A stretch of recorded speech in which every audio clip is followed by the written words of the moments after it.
50인 미만 중소기업이라면 어쩌면 그 익숙했던 평가와 목표 이걸 과감하게 버리는 게 더 나을 수도 있다. 대신에 조직의 목적을 명확하게 공유하고 통제 가능한 성과 중심으로 계속 피드백하는 문화를 만들고 예측 가능한 보상 시스템을 만드는 데 집중해라. 결국 중요한 건 복잡한 제도가 아니라 리더가 구성원 한 사람 한 사람에게 쏟는 시간과 어떤 진정성 있는 관심이다. 안녕하세요. 오늘은 장명학 박사님의 책 평가와 목표 없는 성과 관리에 대해 좀 깊이 파고들어 보려고 합니다. 특히 직원 50인 미만 중소기업을 이끄시는 분들 오늘 이야기가 되게 흥미로우실 거예요. 맨날 하던 그 인사평가나 목표 설정 방식 이게 진짜 우리 회사에 맞는 건가? 혹시 생각해 보신 적 있으세요? 이 책이 바로 그 관행의 정면으로 질문을 던집니다. 네, 맞아요. 많은 기업들이 뭐랄까 너무 당연하게 생각하는 거잖아요. 인사평가, 목표 설정. 근데 이 책은 그게 오히려 생산성을 떨어뜨릴 수 있다? 좀 이런 파격적인 주장을 하는 거죠. 왜 저자가 이걸 늪이라고까지 표현했는지, 또 그런 평가랑 목표 없이 도대체 어떻게 성과를 관리하라는 건지 그 대안을 한번 같이 보시죠. 좋습니다. 그럼 책에서 지적하는 문제점들부터 좀 자세히 볼까요? 전통적인 평가 방식 왜 그렇게 문제가 많다고 할까요? 일단 평가 기준 자체가 좀 애매모호한 경우가 많다는 거예요. 그리고 결국에는 그냥 형식적인 서류 작업으로 끝나기 쉽다는 거죠. 네, 맞아요. 그거 하느라 시간 다 뺏기고. 그렇죠. 그러다 보니까 관리자도 힘들고 직원도 힘들고 서로에게 스트레스만 주는 거죠. 특히 작은 조직에서는요. 그 평가 시스템을 막 정교하게 만들려고 애쓰는 거 자체가 별로 의미가 없을 수 있다. 이렇게까지 이야기해요.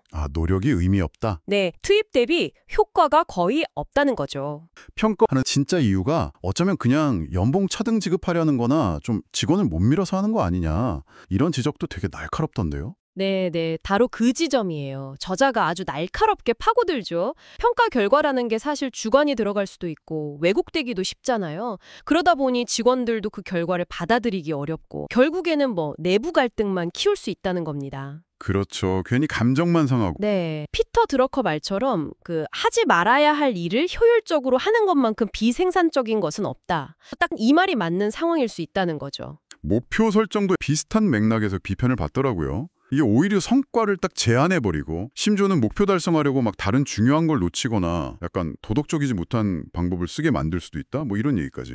네, 맞습니다. 목표는 성과를 예측하는 데는 도움이 될지 몰라도 성과를 만들어내는 거랑은 좀 다르다는 거예요. 목표 설정하는 과정 자체가 그냥 해야 할 일 쭉 적어놓는 거. 거기에 그치기 쉽다는 거죠. 그냥 계획서 쓰는 거네요. 네. 혹은 실제 업무랑은 좀 동떨어진 그냥 구호가 되기 쉽다는 비판도 있고요. 정말 중요한 건 위에서 내려온 그런 숫자 목표가 아니라 직원들이 같이 공감하고 스스로 좀 몰입할 수 있는 일의 의미, 목적 이걸 강조하는 거죠. 그런데 평가도 없고 목표도 없으면 좀 막막할 것 같아요. 뭘 기준으로 일하고 그럼 어떻게 하라는 걸까요? 그래서 이 책에서 대안으로 제시하는 게 바로 성과 관리인데요. 여기서 중요한 건 흔히 말하는 실적, 그러니까 매출 얼마, 계약 몇 건 이런 결과 말고요. 성과, 우리가 직접 통제하고 만들어 나갈 수 있는 산출물에 집중하자는 거죠. 실적이 아니라 성과요. 조금 더 구체적으로 설명해 주실 수 있나요? 네, 예를 들면 계약 5건 체결, 이게 실적이라면 고객 상담 50회 진행이나 신규 제안서 10건 작성 같은 거, 이게 이제 성과가 될 수 있다는 거죠. 우리가 직접 노력하면 달성할 수 있는 것들이요. 그리고 이 성과 관리를 리더가 위에서 딱 지시하는 게 아니라요. 그 실행 당사자가 주체가 되어서 스스로 피드백하고 개선해 나가는 방식입니다. 그러니까 통제 가능한 성과에 집중하고 팀원 스스로가 주도해서 피드백한다. 네, 이해가 되네요. 근데 정말 현실적으로 제일 궁금한 건 역시 보상 문제예요. 평가 없이 연봉은 대체 어떻게 정하죠? 직원들이 납득할 만한 기준이 있어야 할 텐데요. 그쵸. 제일 민감한 부분이죠. 여기서 저자는 두 가지를 조합하는 방식을 제안합니다. 하나는 수당 기반 연공급제, 다른 하나는 집단 성과급. 수당 기반 연공급제요. 약간 생소한데요. 네, 뭐냐면 근속연수나 직무, 직책 이런 거 있잖아요. 이걸 예측 가능하게 기본급이랑 각종 수당을 정해서 고정급은 좀 안정적으로 가져가자는 거죠. 그리고 여기에다가 집단 성과급을 더하는 겁니다.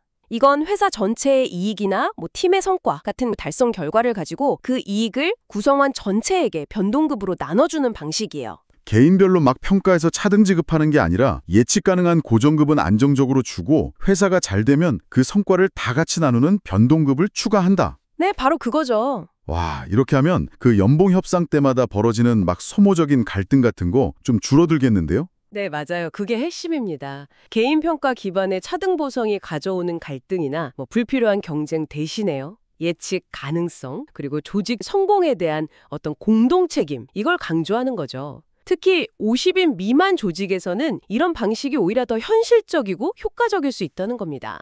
네. 오늘 이야기를 좀 정리해보면요. 50인 미만 중소기업이라면 어쩌면 그 익숙했던 평가와 목표 이걸 과감하게 버리는 게 더 나을 수도 있다. 대신에 조직의 목적을 명확하게 공유하고 통제 가능한 성과 중심으로 계속 피드백하는 문화를 만들고 예측 가능한 보상 시스템을 만드는 데 집중해라. 이런 메시지로 요약할 수 있겠네요. 네, 맞습니다. 그리고 저성과자 관리 문제도요.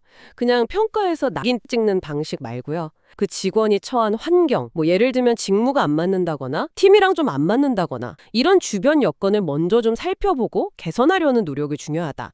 이것도 강조하고 있습니다. 아, 사람 자체보다는 환경을 먼저 보라는 거군요. 네, 결국 중요한 건 복잡한 제도가 아니라 리더가 구성원 한 사람 한 사람에게 쏟는 시간과 어떤 진정성 있는 관심이다. 이런 깊은 통찰을 주는 거죠. 네, 오늘 장명학 박사님의 책을 통해서 지금 당신의 조직 운영 방식에 대해 한 번쯤 다른 각도에서 생각해 볼 기회가 되셨기를 바랍니다.